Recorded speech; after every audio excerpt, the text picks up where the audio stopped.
اپنی 20 کروڑ مالیت کی زمین کو یتیموں میں تقسیم کر دوں اور ان تمام یتیم بچوں کو اپنے نواسے اور پوتے پوتیوں کی طرح پالوں۔ آج 80 بچے اس آغوش ادارے میں ان کے پوتے بنے ان کے پاس رہ رہے ہیں، جو سب کے سب ان کو دادا ابو کہتے ہیں۔ السلام علیکم ناظرین، آپ کا میزبان یاسر شامی آپ کی خدمت میں حاضر ہے اور آپ دیکھ رہے ہیں ڈیلی پاکستان۔ یہ ہیں شیخ محمد افضل صاحب، جن کی عمر 90 سال ہے۔ شیخو پورہ مین شرک پور روڈ پر ان کی 17 ایکڑ زمین تھی، جس کی مالیت تقریباً 20 کروڑ روپے کے قریب بنتی ہے۔ انہوں نے یہ ساری زمین ان یتیم بچوں کو سر ڈھانپنے کے لیے، جن کے سروں پر باپ کا سایہ نہیں، جن کی کوئی کفالت کرنے والا نہیں، جن کو کوئی پوچھنے والا نہیں، ان کی نہ تو کوئی بہن تھی نہ ہی کوئی بھائی، یہ اکلوتے تھے۔ ماں باپ کی وفات کے بعد دنیا میں اکیلے رہ گئے، اس کے بعد ان کی بیوی کی بھی ڈیتھ ہو گئی۔ اللہ تعالیٰ نے ان کو 2 بیٹیاں دی، جبکہ بیٹے جیسی نعمت سے ان کو محروم رکھا۔ ان 2 بیٹیوں میں سے بڑی بیٹی کی ڈیتھ ہو گئی، جبکہ جو چھوٹی بیٹی تھی وہ شادی کے بعد اپنے گھر میں ڈیفنس لاہور میں آباد ہے، اس کو بھی اس کا حصہ دیا اور باقی اپنے حصے میں آنے والی 17 ایکڑ زمین، جس کی مالیت 20 کروڑ روپے ہے، اس کو یتیم نادار مسکین بچوں کی کفالت، ان کی ایجوکیشن، ہیلتھ،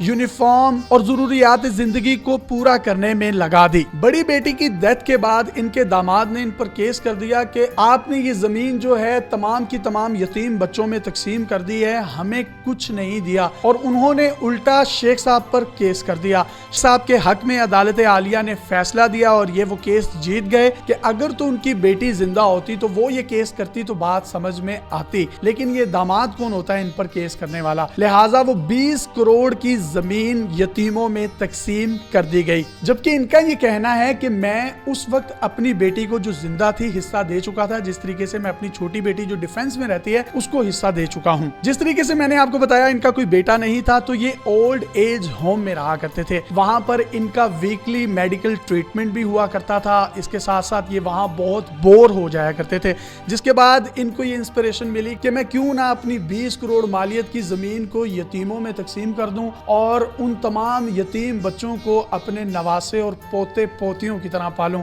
آج 80 بچے اس آغوش ادارے میں ان کے پوتے بنے ان کے پاس رہ رہے ہیں، جو سب کے سب ان کو دادا ابو کہتے ہیں، اور یہ بچوں کے ساتھ انتہائی خوش ہیں۔ اب نہ تو ان کو کسی قسم کی کوئی بیماری ہے، نہ کوئی ڈپریشن ہے، نہ ان کا کوئی ویکلی میڈیکل ٹریٹمنٹ ہوتا ہے۔ بچے گھل مل جاتے ہیں دادا ابو کے ساتھ اور دادا ابو بچوں کے ساتھ۔ بچے یہاں پر کھیلتے ہیں، کودتے ہیں، ان کے ساتھ ہنسی مذاق کرتے ہیں، بچوں کے ساتھ بچہ بن جاتے ہیں اور اپنا دل بہلاتے ہیں۔ نبی کریم صلی اللہ علیہ وسلم نے فرمایا، یتیم کے سر پر ہاتھ رکھنے والا، یتیم کی کفالت کرنے والا، یتیم کا گارڈین بننے والا جنت میں میرے ساتھ انتہائی قریب ہوگا۔ ان سے بات کرتے ہیں اور ان سے پوچھتے ہیں کہ آج کے دور میں کوئی کسی کو 1 روپیہ نہیں دیتا، انہوں نے 20 کروڑ مالیت کی زمین یتیموں کو دے دی، بیٹیوں کو ان کا حصہ ان کے گھروں میں پہنچا دیا اور خود جو ہے ترجیح دی اپنے آپ کو یتیموں کے ساتھ رہنے پر۔ شیخ صاحب عمر کتنی ہے آپ کی؟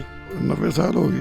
90 سال ہوگی۔ آج کے دور میں کوئی کسی کو 1 روپیہ نہیں دیتا، آپ نے 20 کروڑ کی زمین یتیموں کو دے دی، یہ خیال کیوں آیا؟ حقیقی وارث تو کوئی نہیں تھا، تو بیٹی کے جو میں سمجھتا تھا اس کو میں نے اس کو دے دیا، وہ خوش تھی، کہتی میرے لیے اتنا ہی کافی ہے، باقی پھر میں نے اللہ آباد سے کر دی، میں نے کہا ٹھیک ہے۔ 20 کروڑ مالیت تھی آپ کی زمین کی، آپ چاہتے تو کوئی شاہانہ زندگی بھی گزار سکتے تھے، یتیموں کے ساتھ رہنے کا فیصلہ کیوں کیا؟ میرا دل لگ جاتا ہے، اب میرے پاس کروڑوں روپے بھی ہوں، وہ تو بینک میں ہوں گے تو مجھے کیا دیں گے، وہ کل میرا دم نکل جائے گا، وہاں کو وارث ہوگا تو پہنچ جائے گا، نہیں وارث ہوگا تو وہ خود بینک کا ہی ہو جائے گا۔ کروڑ پتی تھے آپ چاہتے تو کرنڈی لٹھا بوسکی کے سوٹ پہنتے، میں اب بھی دیکھ سکتا ہوں کہ کپڑے بھی انتہائی سادہ ہیں، جوتی بھی آپ نے سادہ سی پہنی ہوئی ہے، تو یہ سادگی بڑی پسند آئی مجھے آپ کی۔ یہ شروع سے جو میری عادت تھی نا، میں نے اس کو بدلا نہیں، جب میں نارمل تھا تب بھی، جب میں کروڑ پتی ہو گیا تو پھر بھی میرا سٹینڈرڈ ایک ہی رہا۔ بہن بھائی کتنے تھے آپ کے؟ میں اکیلا ہی تھا۔ تو آپ کا کاروبار کیا تھا؟ کاروبار میرا کوئی نہیں تھا، زمینداری تھی، اس میں سے آمدن آ جاتی تھی، گزارا کر جاتا تھا، مجھے کوئی نوکری کی مجبوری نہیں۔ آپ کے پاس تو گاڑی بھی نہیں ہے، موٹر سائیکل بھی نہیں ہے، ایک سائیکل تک نہیں ہے، کبھی دل نہیں گیا کہ میں بھی ایک لگژری لائف گزاروں؟ میرے پاس رہی ہے، گاڑی بھی رہی ہے، موٹر سائیکل بھی رہا ہے، لیکن جب میں اس قابل ہی نہیں تھا تو پھر میں نے سب چیز فارغ کر دی، اکیلا آ گیا یہاں۔ بچوں کے ساتھ جب رہتے ہیں، بچے آپ کے ساتھ گھلتے ملتے ہیں تو کیسی خوشی محسوس ہوتی ہے؟ بس وہ تنہائی والا جو